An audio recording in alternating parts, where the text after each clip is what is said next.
Good evening, ladies and gentlemen. Welcome everybody to our Wednesday night class. Thank you everyone for being here. We would like to thank and acknowledge tonight's sponsors. First is Eve and Islan Seliger in honor of the bar mitzvah anniversary of their two sons, Jonathan and Ronen, which is, thank you for being here and thank you for your generosity. Thank you very much. This week is the bar mitzvah anniversary of both of your sons, both Jonathan and Ronen. So may they be blessed and your whole family be blessed again and as well. Amen.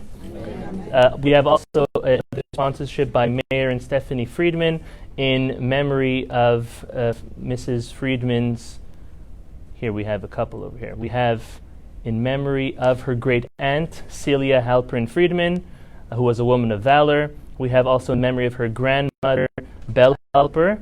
And we have also in memory of her mother, Shlema Halper, who always started her day off with Tehillim and was a great, great woman and of strength as well. So may her and all others have their neshama in their memory. Amen. Just as a couple notices, notice number one is tomorrow evening we have a very special event. I'm showing it to the camera and to everyone. We have a special event tomorrow. We have Steve Eisenberg, who is a world-renowned icon, who is known for his inspiration and his great way of delivery. So he's going to be here tomorrow evening, right over here, same time. It's going to be 7:15, doors open, 7:30 the event is going to start. Please come. He's speaking about money matters, right? Something we all care about. So he's going to give us some great tips on the segulot of having money, making money, giving charity, and all of the beautiful things that has to do with money matters. So please, that's tomorrow evening. We'd love to have you join us. Last but not least, I'd like to share something someone sent me. Someone said as follows: the Israeli Health Ministry urges all citizens to avoid hugs, kisses, and all other physical displays of affection due to the coronavirus. And then it says Ashkenazim continue as normal. But in all seriousness, this virus, as all other viruses, are all messengers in some way directly from God. We have a serious obligation to protect ourselves and to keep safe and do what is smart and not be careless. However, to worry about it, to go crazy over it, is not the right thing to do. I'm not saying only, but a lot of these things are we have the power in our mind to overcome many of this. We've spoken about this many times already. So if we become very, very scared and neurotic about it, that's also not what God wants from us. This virus is one of many, many other viruses that have been, that will pass, and that there are currently. So we need to be safe. We need to do what the doctors and what the health boards all tell us to do. However, do that. But most importantly, don't forget that it's coming from God, that we need to pray to God and pray to God on behalf of not only ourselves, hoping sure not to catch it, but also those who are infected or who did get caught with it. Please, that they should also have a speedy, very speedy recovery. That's just a note on current events. I could spend all night speaking about current events, but we didn't come for that. We came for the Torah. Okay. Last week, Moses tells the Jewish people, he makes a commandment. Nice to see everybody. Moses commands the Jewish people to start collecting for the tabernacle, for the temple, for the Mishkan. And as we said last week, within 3 days it was completely collected. The first and only campaign that the collectors had to say, stop, we have enough. Can you imagine?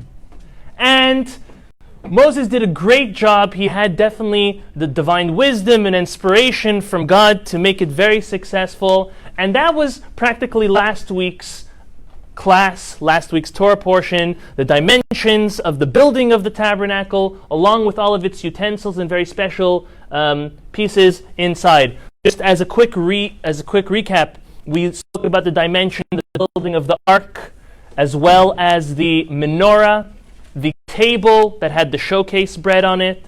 We also had all the covers and the curtains and the walls of the tabernacle. Did we mention? Yeah, we mentioned the menorah, the altar, the courtyard, as well as the parochet, which was the special curtain that separated the holy from the Holy of Holies. That is a quick recap of last week's Torah portion. Gold, silver, copper, special jewels, wools, and hides were all donated. That's last week. What do we talk about this week? This week, we're actually speaking specifically about the service of the priests, of the Kohanim. Many nowadays are still, normally as a Jew, you fall into one of the three categories or pools of Jews, either a Kohen, a Levi, or an Israel. So the Kohanim had their very specific duty and mandate in the tabernacle, which continued during their service in the temple. So this week we speak about their election and their inauguration as Kohanim, as well as their specifications and the details in their service. Amongst that, and we will get to that, is the garments that the Kohanim, the priests, are supposed to wear while performing their service in the temple. Off the bat, anyone who does a little bit of research understands that there is something very troubling with this week's Torah portion. And things which are troubling is not a good thing. And that's what we are going to address at first this evening, is if one were to scan this Torah portion in its entirety, there would be one of the most important people that ever walked the face of this earth missing. And everybody, who is that? Moshe Rabbeinu. Moses himself is missing in this week's Torah portion. Now you may say, okay, Rabbi, big deal. So what? It is a big deal. I'll tell you why. How many Torah portions are there in our entire Torah? Let's go. We practice this often. 54. Very good. 54 Torah portions in our Torah. Out of the 54, the first book of our Torah, the book of Genesis, is comprised of 12 portions. Would we expect for Moses to be in those portions? Obviously not. It is pre-Moses. The truth is, it was pre-Jewish nation. It was a preparation. It was more individuals morphing into a family, but not yet a nation. The Jewish people, the children of Israel, become a nation from Exodus and on. So if we would take 54 and we would minus 12, that brings us to a whopping 42. Out of those 42 Torah portions, this is the only one that Moses is omitted. Why is that? Moses, by the way, is the greatest biblical character, and pardon my saying, but no matter which Bible you look in, okay, he is our prophet that the Talmud, the Torah, God himself all witness and testify that was unique and specific. Any other prophet was always sedated. They were sleeping when they had prophecy from God. Moses, as the Torah says, God spoke to Moses as two human beings are able to speak to each other, which is obviously much clearer. Can you compare a dream compared to a conversation? Obviously not. So the fact that Moses is missing definitely begs our attention. And guess what? There are multiple answers to why it is missing. I'm going to give a couple just brief ones, but then we're going to focus on a beautiful concept that the Zera Shimshon teaches us this evening. Again, just for some of the newcomers, we study regularly on Wednesday night. It's been we're going now on our third year of studying regularly the Zera Shimshon, which was an 18th century Sephardic Torah scholar from Italy, Rabbi Shimshon Chaim Nachmani, who his popularity in studying his holy book has grown tremendously in the past couple years, and we are so proud to be part of this worldwide movement of studying this very, very deep and applicable, enjoyable Torah material. So just to remind everybody who's listening in. Okay, first answer why Moses is omitted from this Torah portion. According to this answer, Moses kind of bowed out of being present in this Torah portion.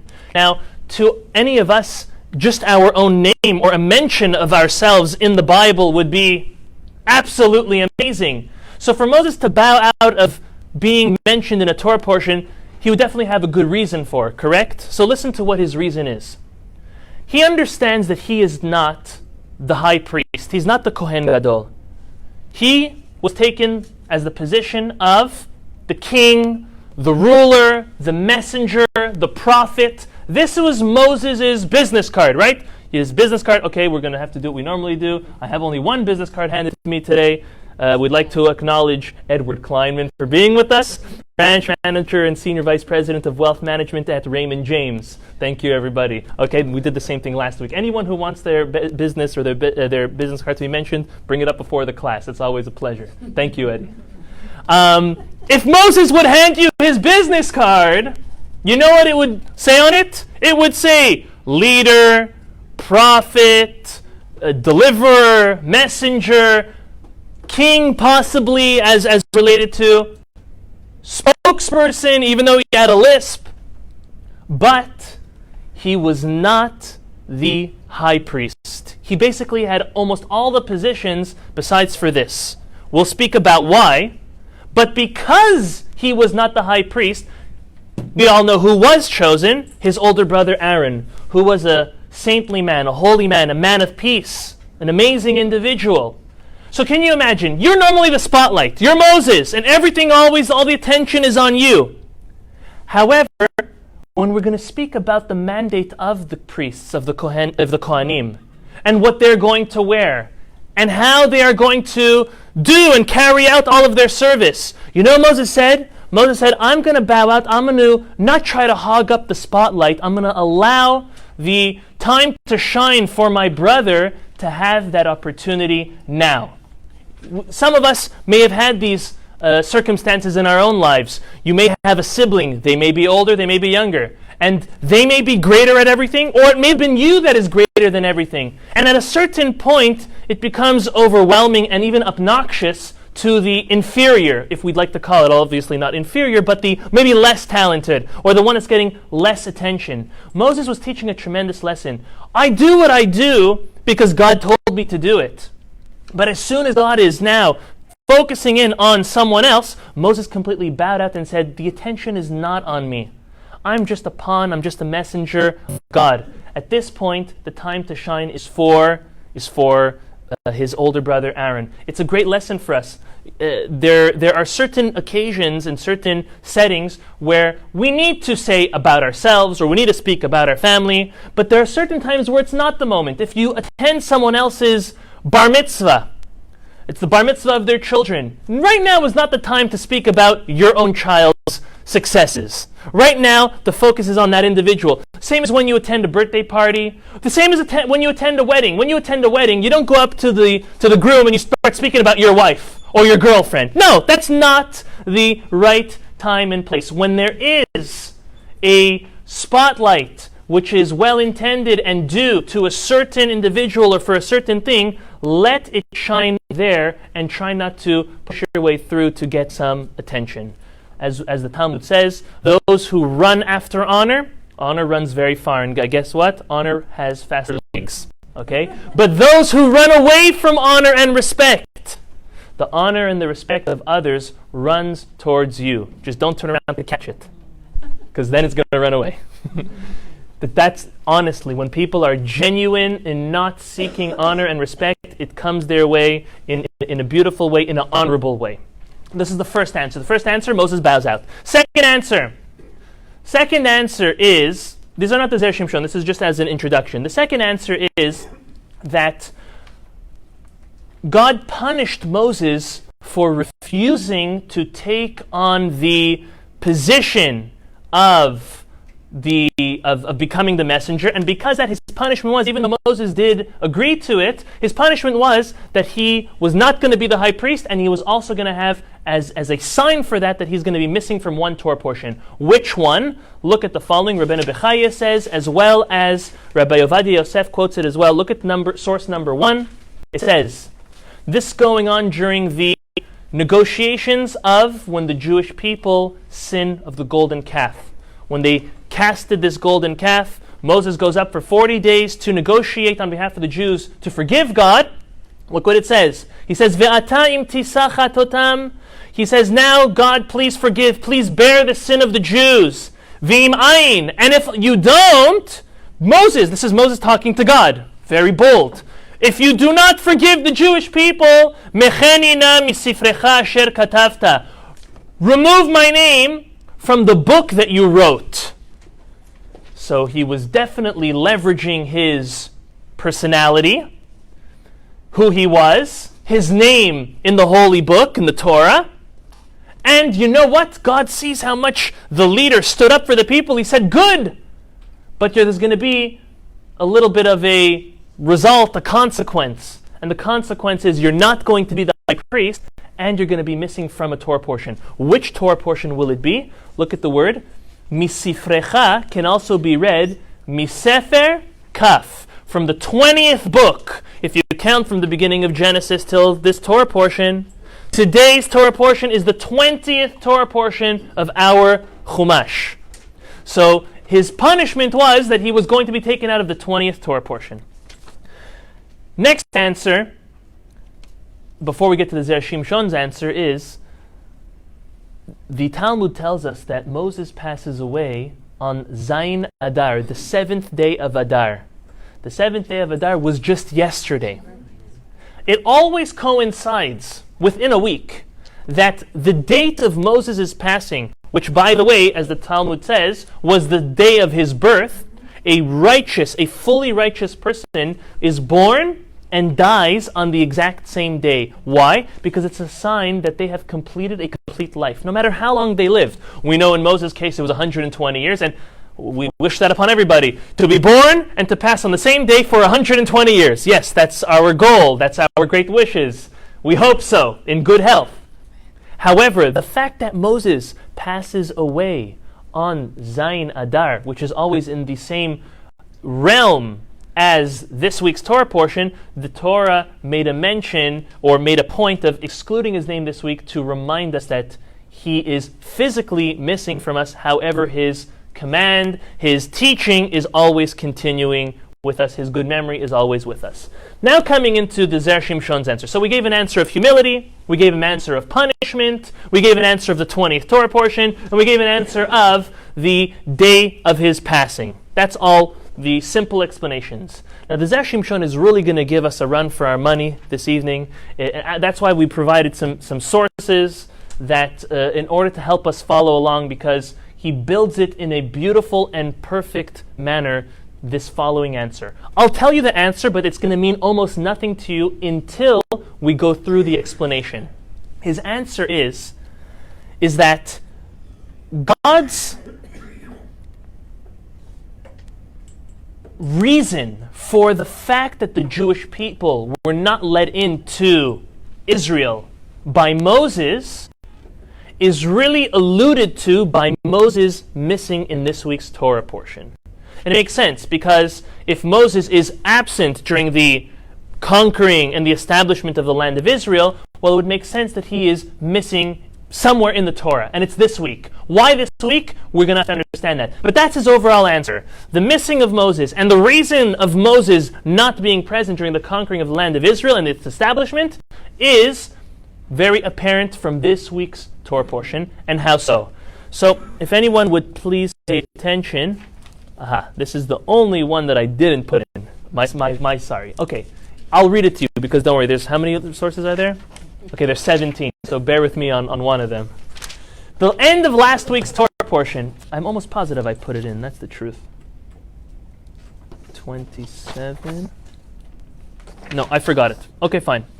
The end of last week's Torah portion tells us as follows, that all of the pegs that were used in the courtyard of the tabernacle were all made out of copper. The way you say copper in Hebrew is nechoshet. Nechoshet is an interesting word. The Zera Shimshon says it's not just the reason that it's called copper. However, that being the last word of last week's Torah portion must connect to the beginning of this week's Torah portion. This week's Torah portion starts with Ve'ata Tetzave, and you shall command. Who's he speaking to? He's speaking to Moses, obviously, but his name is not there. Listen to how the Zera Shimshon explains. Take the word nechoshet.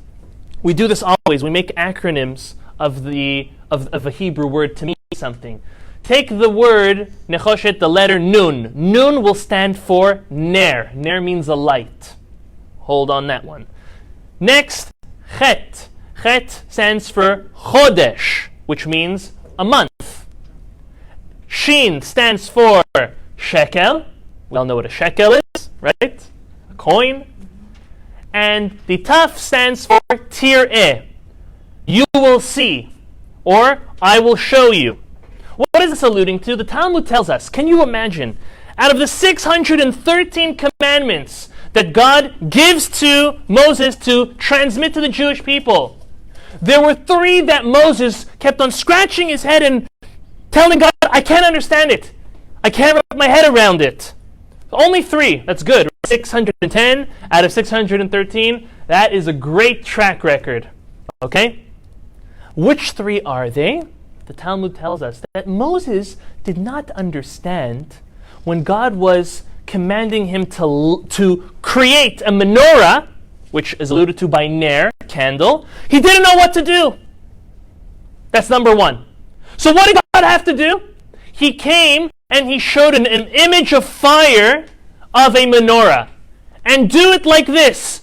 This will be found in source number 2. Ur'eh va'aseh. Now see and make according to b'tavnitam asher ata mar'eh bahar. The pattern that is shown to you as the mountain. Rashi on this verse says, God shows him a menorah of fire and he says, cast the gold like this. The menorah, by the way, was one solid piece of gold. Okay? This is the first thing that the Talmud says. Moses didn't know how or what to do with that command. The second is with the blessing of the moon. That's why it's chodesh, right? Every month there's a new moon. With the blessing of the moon, Moses said, God, I don't know when the proper time to make a blessing is. At what point? How does the moon look for it to be the earliest time to make a blessing? That's source number 3. HaChodesh hazeh lachem rosh chodashim. Rishon hu lachem lechodshei hashana. It's the beginning. It's the first month of the year. Rashi says, HaChodesh hazeh. This month, God takes Moses outside. He points at the sky and he says, you see the moon like this? That's the earliest time to make a blessing on the new moon. Next. Sorry. Good. No, I'm not sure. Shekel. Look at the next verse. Zeitenu kol ha'over al ha'pikudim machatzit shekel. You can read the whole verse. Zeh. Why does it need to be that God is saying Zeh this? Just say the shekel. Because Moses didn't know what to do. So you know what God did? He showed him again in fire, in the image of fire, what a half shekel looks like. It wasn't a shekel cut in half. It was a shekel that had half a value. So the puzzling question is, why are these the 3 things that Moses does not understand? I mean, the Zera Shimshon says, there are so much more complicated laws. Laws in purity and impurity. Laws of other service in the temple, possibly. There are very intricate laws, business law. And out of everything, the half shekel, the blessing on the moon, the menorah, and these are the hardest, most difficult concepts for Moses, who was a genius of an individual, who had the best teacher. Who was his teacher? God. And these are the 3 that he had a hard time with? Listen to the way the Zera Shimshon explains. He says that the underlying message of each of these 3 was not resonating with Moses. And what God was doing is he was hinting to Moses a certain something. We know what that is. He was hinting to him that he would not enter the land of Israel. Hint number 1. Hint number 2. Hint number 3. Why does God need to hint him 3 times? So the Zera Shimshon proves that these 3 hints are parallel to the 3 times Moses makes a grave mistake in rejecting God's request. When was this? The very first time. You will have it on source number 5. It says, Vayomer bi Adoni shalachna bi atishlach. God is being told by Moses, Find someone else, anyone else to be the messenger. It won't be me. God and Moses are going back and forth for 7 days, and Moses is saying, I can't be, it's not me, I can't be the messenger. You're refusing to take God's mandate, you're refusing the Lord's will. That's one mistake you've done. You're going to have one hint. Second mistake Moses did was when the Jewish people were suffering after they were brought out of the land of Israel, and they came complaining to Moses. You know what Moses says? He says, Lama hareota la'am hazeh. That would be found on... Did I skip that one? 422. I have it over there. I got the wrong one. Okay. I got the wrong one. It's fine. Lama hareota la'am hazeh, when God is being told by Moses, why are you making it so hard for these people? You took them out of slavery. You promised them great things, and now they're suffering here in the desert. Number 2. Third mistake Moses makes is he welcomed the mixed multitude along with him and the rest of the Jewish people on their exit out of Egypt. What's the mixed multitude? It was those Egyptians who saw everything God did, and they were semi-committed. They more came along for the ride. They came along because it was interesting, it was the new fad, it was in style. The Jews are up, let's go with them. It's, by the way, that's the same always along world history. When the Jews are doing good, everyone wants to be the friend of the Jew. When the Jew falls, unfortunately, everyone's being the first one to step on us. So we have to remember that. This mixed multitude brought us nothing but troubles and problem. Which Jew would come up with the idea?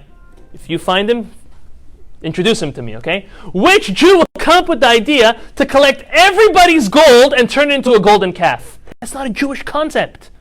Jews don't do that. Where did that come from? The mixed multitude. Their idea was, hey, your God's gone. We got plenty of gods. Our greatest God is a calf. And guess what? You have a lot of gold you took from us. Let's turn that all into a god. And the complaining and all of the trouble, most of the trouble that came along in the desert was due to the mixed multitude, the Egyptians that came along with the Jews. They did nothing but good. But you know who welcomed them to come? Unfortunately, it was Moses. Now, many of us are thinking, one second, wasn't Moses' biggest mistake was the hitting of the rock? Yeah. Isn't that it? The Shimshon says no. The hitting of the rock is what sealed the deal. Those 3 mistakes Moses made of refusing God, coming and telling him, how could you do so horrible or so hard, bad for the Jewish people, and bringing in the mixed multitude, all of those were his mistakes, but Moses' prayer could overturn it. However, the Shimshon says, once he hit the rock, that 4th strike is unfortunately what sealed that Moses, no matter how much he prays, he'll never be able to change the fate that he will not be the one to bring the Jewish people into Israel. This is his answer. He continues to explain, what does these 3 things, these 3 hints have to do with anything? The moon, the menorah, the shekel. How does that in any way hint to Moses that Moses now says, I don't understand what to do? At the end of the day, it's just a timing on when to make a blessing. It's just casting a beautiful golden menorah, and it's taking a half value of a shekel when obligated to count all of the Jews. Instead of a whole shekel, take a half a shekel. What was so hard in those commandments that Moses could not understand? We're going to go one by one. We're going to do the moon first, and then the menorah, and then the shekel, and they're all going to be teaching us the very same lesson. The first is that the Jewish people are compared to a moon, and we'll explain why. A moon reflects the light that is shown on it by the sun. It doesn't have its own light source, but it is an illuminary in its own right because of its reflecting qualities. The land of Israel is also likened to a moon. Interesting. Listen to why. We all refer to the land of Israel as Eretz Israel, correct? There's another name for Israel. There is Zion, which is specific to the capital, specific to Jerusalem. There's also called Eretz Hatzevi, the land of the deer. the land of the deer? Well, I don't know about you, but there are hundreds of different species of animals that live in Israel. Why would the deer symbolize the land of Israel? Has anyone ever thought of that? By the way, the first mailing stamp that the land of Israel, that the state of Israel ever had, had a deer on it. Eretz Hatzivi. Where does that come from? The Talmud tells us that the reason why the land of Israel is called the land of the deer is because if one were going to do something, now don't imagine doing it, but just imagine, okay? If one were to skin a deer skin is very strong, very durable. There's no physical way to reskin the deer because the skin of the deer contracts and expands. But it only expands gradually while that deer grows and is able to wrap its whole body. But once it's removed, it contracts and no more. The Talmud tells us that the land of Israel is like the skin or the hide of a deer. That the more Jews that live on the land of Israel, it expands, it opens, and it allows more Jews to live there. We see this in the temple. In the temple, when the Jews all were crammed in there like sardines, all of a sudden, they're standing shoulder to shoulder. All of a sudden, everyone's able to bow and prostrate, all with room. How does that work? Because the land expands. And when there are less Jews present, or less Jews living there, the land, unfortunately, contracts. This is some quality of the hide of a deer, of expanding and contracting. Guess what? The moon is the same. The moon has its cycles also. The moon expands for the first half of the month, and it contracts the second half of the month. The Jewish people, explains Zera Shimshon, are the same way. A Jew and a Jewish nation has its ups and its downs. It's like a roller coaster. And there are times when the Jews are on a rise and the Jews are on a descent, unfortunately. What determines all that? Well, their connection and their commitment to God and His Torah. He says further, if you would count 15 generations all the way from Abraham until King Solomon, and those are the 15 generations of growth and expansion and positivity. However, there are 15 generations between Rechavam and Tzidkiyahu. 15 generations when it was a very hard time for the Jewish people. They had false prophets. They didn't have the best or most righteous of kings. Those are the 15 generations of contraction, of descent. What's going on in Moses' mind? Moses wasn't told he's not allowed to enter the land of Israel. In his mind, he is.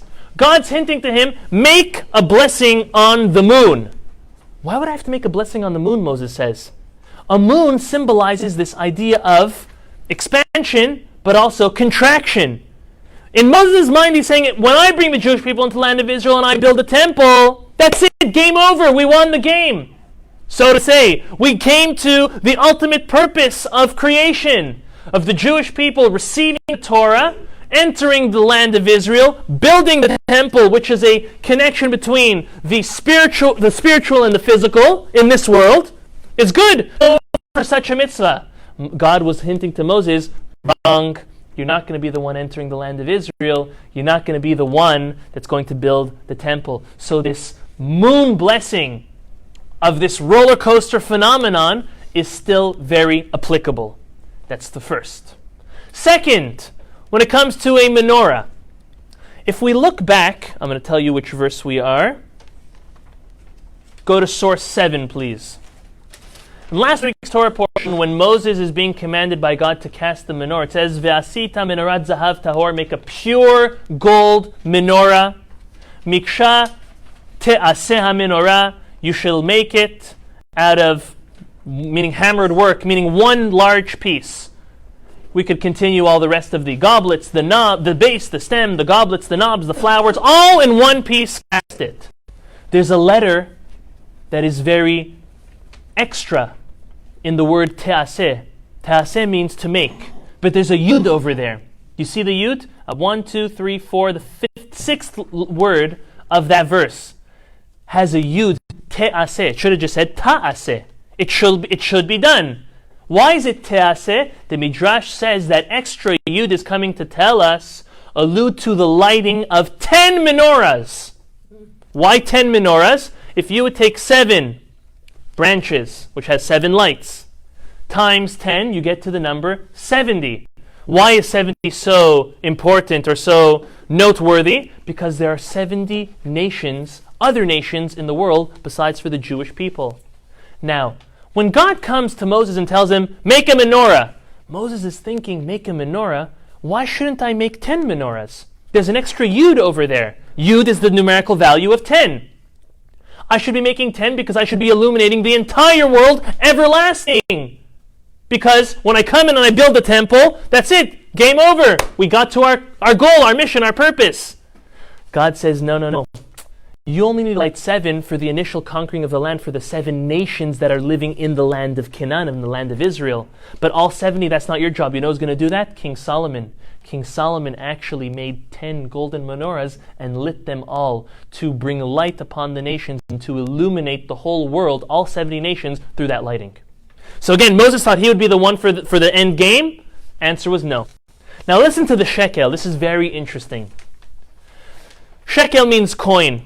And the numerical value of the word shekel, shin is 300, kuf is another 100, that gives 400, and lamed is 30, 430. There is an alternative way to conduct this, what we call gematria, the calculation of the numbers of the Hebrew alphabet and the Hebrew words. Again, because the Hebrew alphabet and the Hebrew language is a holy language. It's a language given to us by God, and for that reason, its significance, even numerically, we make a big deal out of it.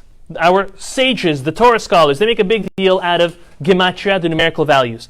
Another way to do a numerical value is called atbash. Atbash would mean the following: that you take the first letter of the alphabet and you give it the numerical value as its mirrored opposite, meaning the last letter of the alphabet. So Aleph is really worth 400 and Taf is really worth 1. It's called swap. Okay, and the second letter Bet is not worth 2, it's worth 300, like Shin, the second to last letter. And you go on and you continue. If you take the word shekel, the Shin is going to turn into a Bet, that gives us 2. The Kuf is going to turn into a Dalid, that's 4 and 2, that's 6.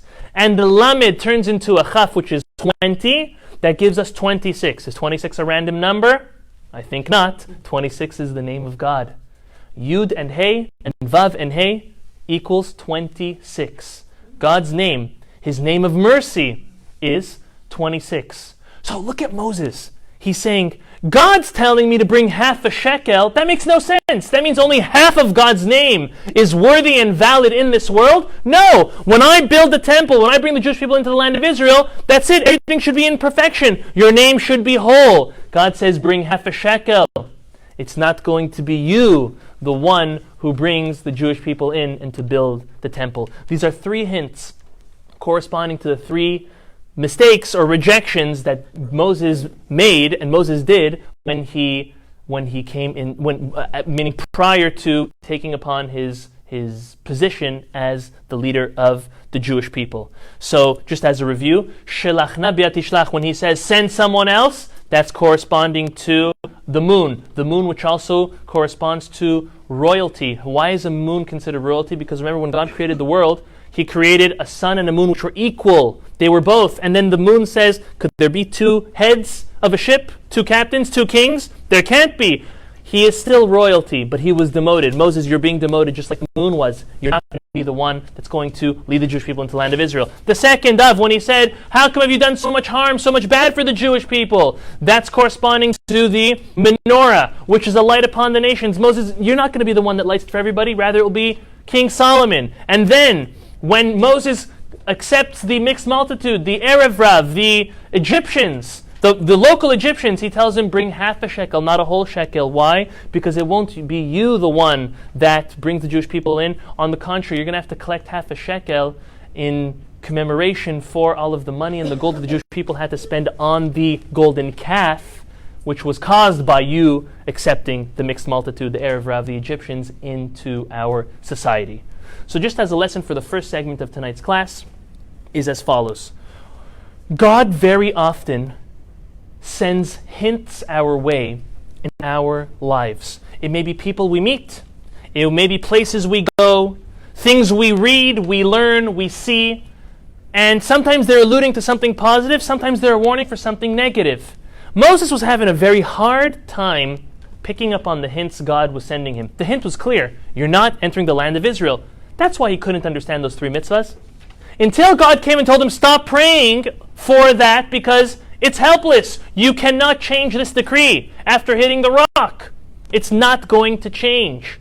In our life, we have to pray and we have to be wise and look for those hints. We have to pray to God for us to find the hints, understand the hints, and act upon those hints. And this could be in relationships, it could be in business, it could be in so many aspects of our lives. Hints are sent our way. We just have to learn how to register them. We need to ask God to help us understand those hints that He sends us.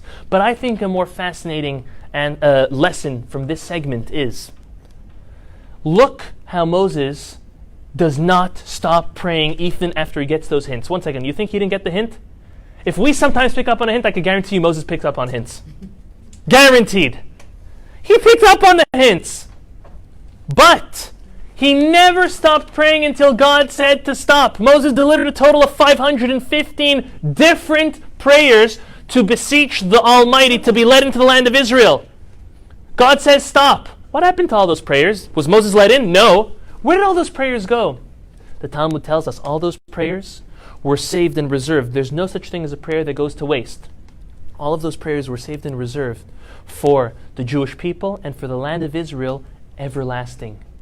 Every time there's a Jew in need, every time the land of Israel is in need, God goes and searches which one of Moses' prayers can be applied over here. This teaches us a lesson. Even when something seems unimaginable, impossible, do not turn away from prayer until God comes and tells you, not hints to you, until He tells you stop praying on a certain thing, keep on praying. I'll tell you something. I'll give you a hint. It's a clear hint, okay? It's a message. God is never going to tell you that. We're not prophets.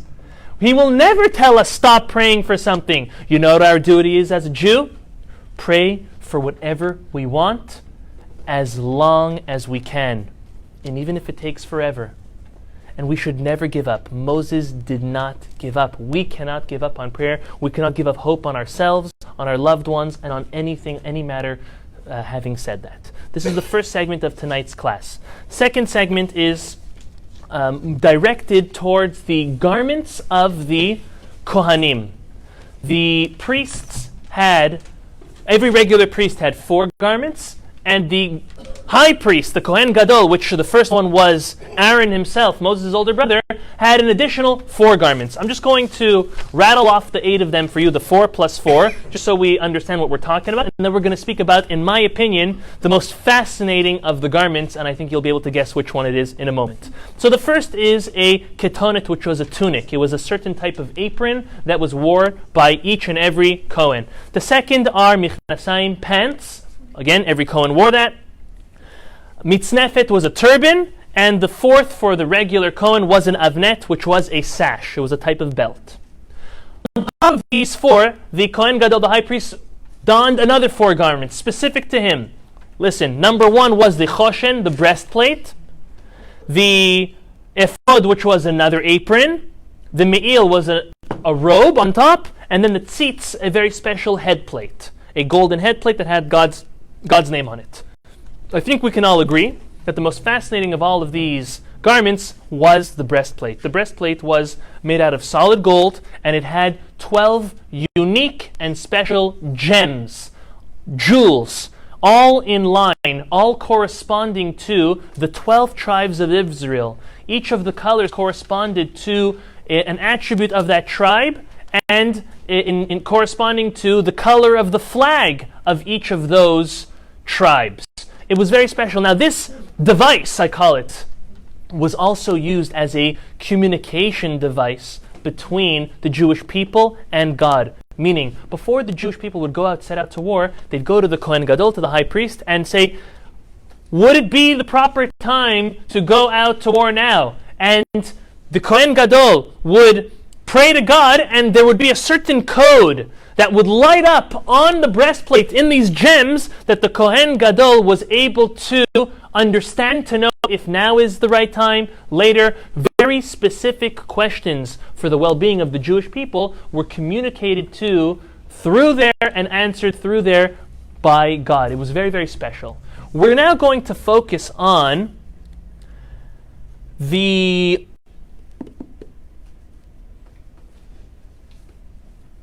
Gemara, the Talmud, which quotes us a very interesting lesson based on a verse in Yeshaya. You can find this on source number 8. Source number 8, the Talmud says this verse, and we can read it all together. V'samti kod kod shimshotayich, as the verse says, and I will make a window for you of jasper and your gates of carbuncle stones. Okay? What is this referring to, the Talmud says? It is a prophecy of how the walls, the outer walls of Jerusalem, will illuminate the world.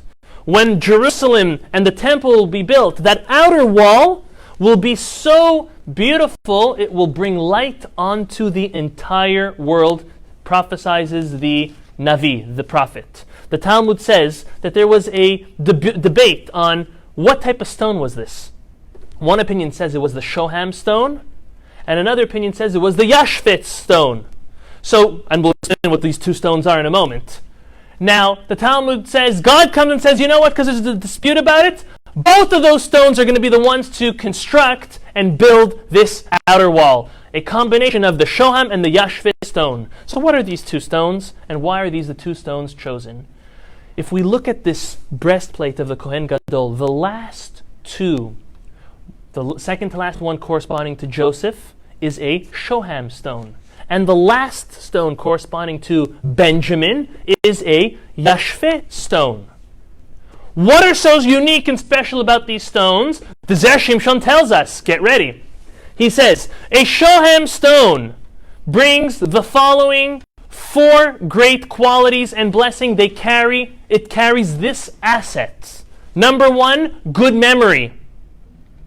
Proven to, you can look in verse 9, when Joseph was, not verse 9, sorry, verse 10. Verse 10 it says, Vayiskor Yosef et hachalomot asher chalam.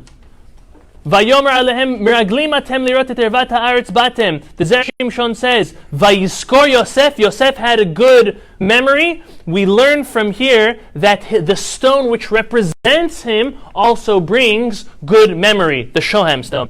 Next, having good eyesight. It brings good eyesight. That's in source 11. Ben Parat Yosef, Ben Parat Ale Ayin. We see that in correspondence to Joseph is mentioned being above the eyes, having good eyesight. The stone representing Joseph also brings good eyesight. The next is wealth.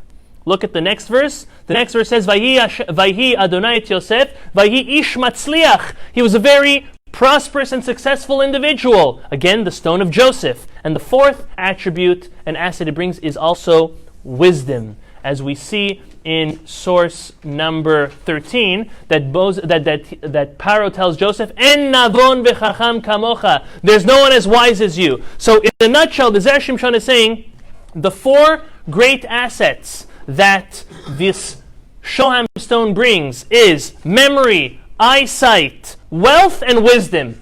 Great things, right? Okay, put that on pause for a moment. The walls of Jerusalem, according to the opinion that it was made out of the Shoham stone, was to bring these 4 great attributes to the Jewish people. Now the other opinion, what's so special about a Yashfe stone? 2 different things. First is, the Talmud says that it was a good luck charm for one to wear a Yashfe stone in order that they are not given and they do not consume any type of dangerous drug or medicine. It was something that was maybe more relevant back in the day, that people would give each other different things. There was no FDA and there was no health committee and there was no, GF, right? Gluten-free. But I'm joking, right? But there was no labels on food and specifically medicine. It was very holistic. So in order for a person to be spared from giving something which is detrimental, it was a good luck charm to have this stone and wear this stone, the Yashfe stone. Secondly, The Zera Shimshon explains that the Benjamin was given this stone because it was a stone which brought protection. Benjamin grew up knowing that when he was born, his mother passed away during childbirth. It was very sad. In order to give him that extra protection, to know that he's alive and he'll be protected, he was given this stone to wear. Very interesting. Now, next aspect is, where was the temple? The temple was specifically in the portion of Benjamin. Why? Because Benjamin was the only one of the brothers that did not partake in the sale of Joseph. The only one. And therefore, when he would pray to God, and when the temple would be situated as a praying tool or mechanism in the place of Benjamin, the prayers would not be turned down because his prayer is very worthy. It's not hypocritical like the other tribes somewhat.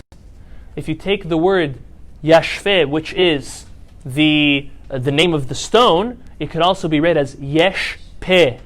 There is mouth, meaning Yesh, there is Pe, mouth, meaning Benjamin has mouth. He has words with God. When he prays to God, God will answer him.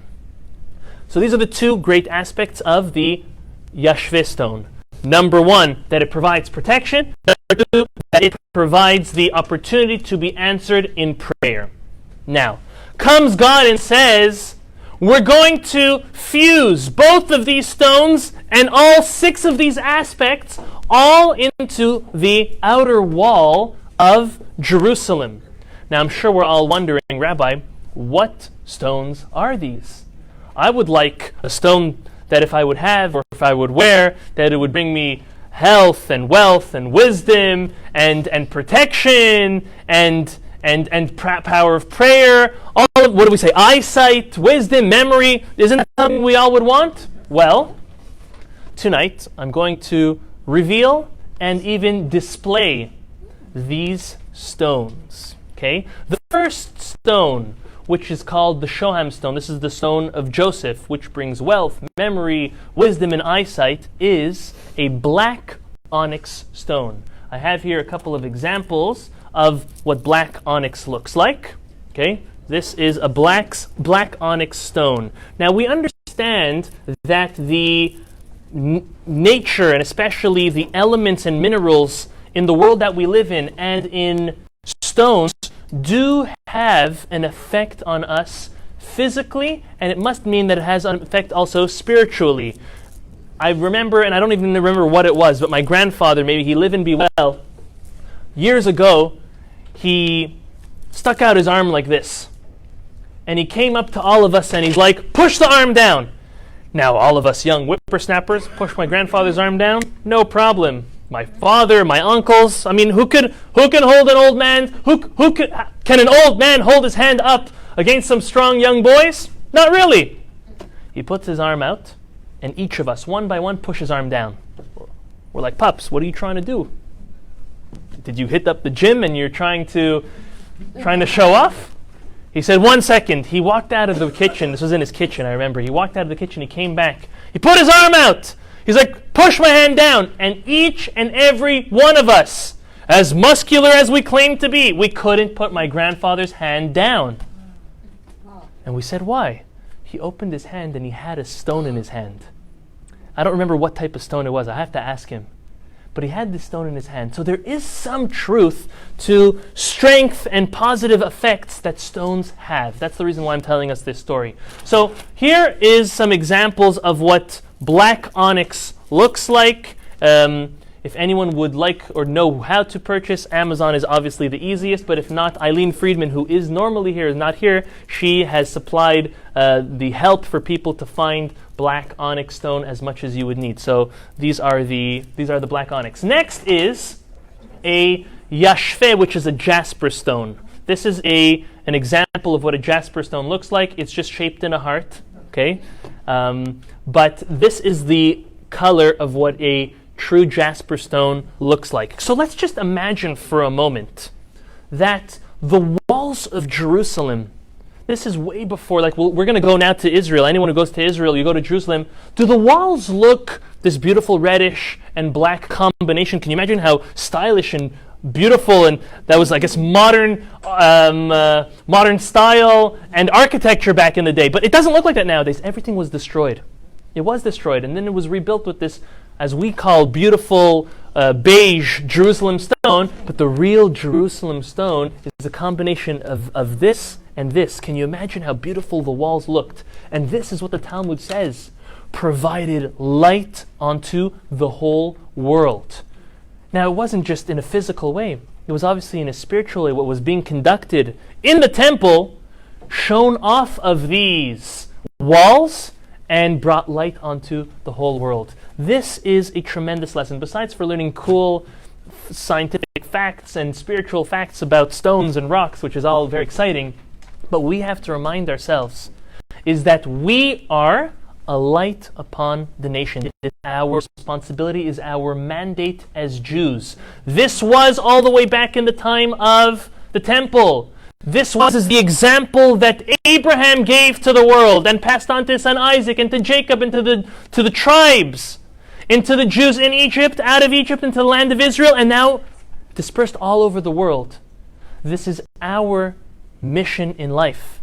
It's to be upright human beings, great people of the book, our Torah, people of God, living up to the ethics and the morals that our Torah imposes on us to be the greatest and the most successful and happiest human beings on the world.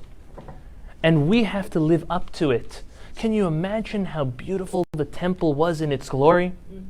We have an obligation not only to shine, but to have our synagogues and our schools shine. It is a mitzvah to build a beautiful house of God. Of course, the ultimate house of God is the temple. But if we can't build the temple until the coming of the Mashiach, we have an obligation to build homes for God outside the land of Israel and even inside the land of Israel, where Jews are able to come, be inspired through the light of Torah, and carry that light with them all over the globe, everywhere they go, to their homes, to their children, to their work, out in the stores, everywhere they go. We have to be walking around as proud Jews, carrying our Torah, living up to what our Torah says. On that note, I would like to introduce everybody to a new personal friend of mine who did speak one time. And he's going to speak again for a couple moments. He has a fascinating announcement for everybody. His name is Dr. Joe Levy. Please, Doctor, come sit over here, take the mic, so this way we have you in front of everybody. And he has a very special announcement. Just as the last announcement, don't forget tomorrow's class, special class, Money Matters, and next week's Zera Shimshon is same time, same place. Please, Doctor, come take a seat. Give me a seat. Thank you. Thank you.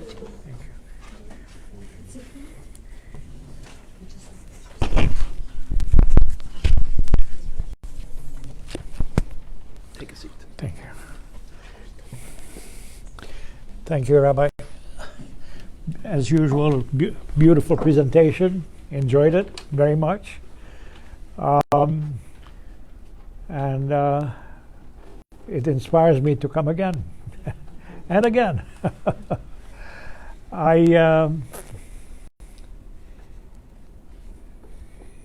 Well, shalom to everybody, first of all. Shalom. And I have a great announcement for all of you, this congregation here, sitting here tonight, and the congregation of people outside this hall. Rabbi Loredo's congregation. And the announcement is that he's decided to have his own synagogue. There, yes.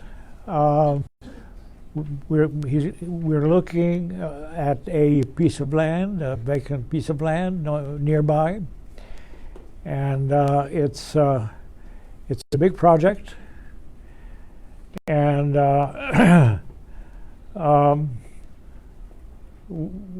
I'm contributing, and we invite everybody else to contribute if they so wish.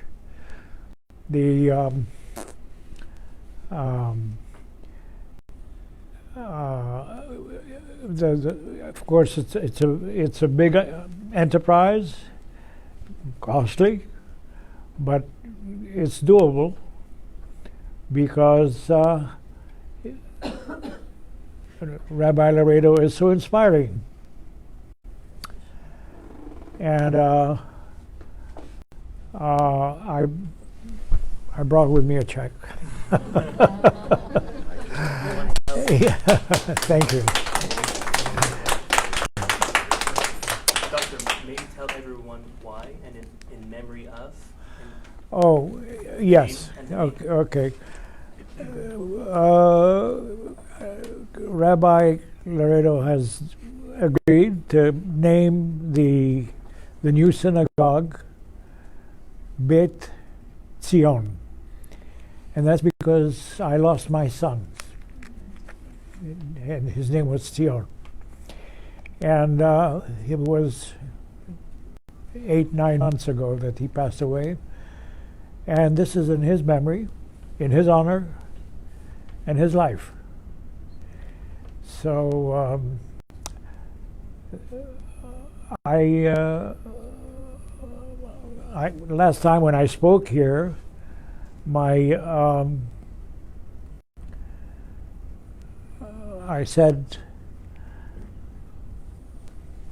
what did I say?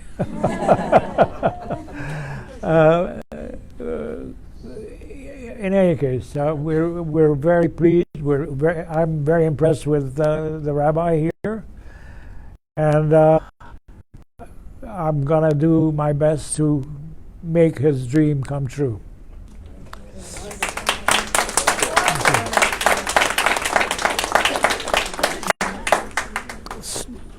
Rabbi, this is for you. It's not very big, but it's not very small. So. Do you want to tell everyone? No, I know. It encourages everybody. Huh? It encourages everybody. You can tell everybody. Tell what? The amount? What you committed to. No, I prefer to not. But what it is we may be able to put money, the down payment for the piece of land, and but there has to be a mortgage, and which has to be paid every month. And what it is any and all help is welcome. Okay. If any one of you, all of you, go back home and think about it and talk to your spouse and see if you want to help. Make a check. Make a little check. Write it out to Miami Torah Center. Building fund. Okay? And it will be put in a special account, checking account, and it's going to be very costly. It'll take months and months, and a year, maybe a year or two, but it's worthy. It's really worthy for the rabbi.